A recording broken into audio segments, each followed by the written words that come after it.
Ասլանյան, նախորդ դատական նիստին էլ եք այստեղ օրինաչափորեն նոր, այսպես կոչված Հայաստանում անակնկալ չեղավ, այսօր սպասում եք ինչ-որ անակնկալի, գուցե ազատ արձակվի, գուցե խափանամիջոցը փոփոխվի, ինչ եք սպասում։ Անկեղծ ասած, շատ կուզենայի, որպեսզի մեր բոլոր սպասելիքները ուղղված լինեին դեպի արդարադատության իրականացմանը, բայց ցավոք մենք դատարաններ գալիս ենք ոչ թե արդարադատությանը սպասելիս վերջերս, այլ ինչ-որ հրաշքի սպասելիս, եթե հրաշքին սպասելուն է վերաբերում, գուցե, բայց արդարադատության իրականացման ուղղությամբ ցավոք սրտի այլևս Հայաստանի Հանրապետությունում գրեթե ոչ ոք արդարադատության իրականացմանը չի հավատում, իսկ դա նշանակում է, որ պետությունը իր ամենակարևոր ֆունկցիաներից մեկում արդեն թերացել է եւ ցավոք պետք է արձանագրել, որ այդ հույս ու հավատի վերանալուն հետ երկրում աճում են հանցագործությունների թիվը, ես կապում եմ դրա հետ։ Պարոն Ասլանյան, ձեզ համար եւս այսպես ասած խորտ չի այս իրավիճակը, դուք եւս առնչվել եք այս սիտուացիային, կալանավորված եք եղել, պետությունը չէ, իշխանությունները սրանով ինչ հարց են լուծում եւ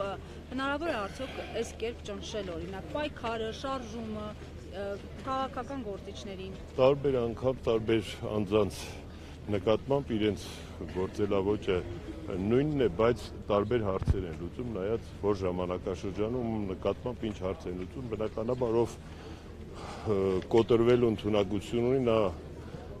կկոտրվի, ով չունի այդ ընդունակությունը, նա չի կոտրվի, հետեւաբար հենց զուտ որ վերաբերվենք դրան, որ մարդուն հոգեբանորեն կոտրելու միջոց, կարծում եմ դա վաղուց այլևս չի աշխատում, ոչ ոքի համար բանտն ու զրկանքները այլևս նորություն չեն, այլևս սարսափելի չեն, հետեւաբար այդ ֆունկցիան չի, գուցե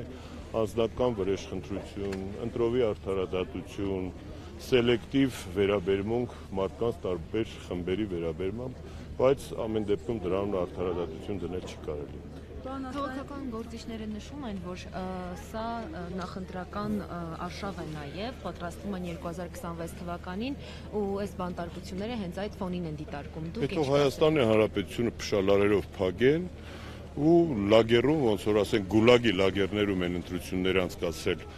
սովետական միությունում, թող այդպեսի անեն, էլ ընտրություն ինչ են անում, թող նշանակով իրանեն, արտակարգ դրություն հայտարարեն ամբողջ երկրում ու ասեն ընտրություն չկա, իմաստը որն ընտրությունների իմիտացիայի անվան տակ մարդկանց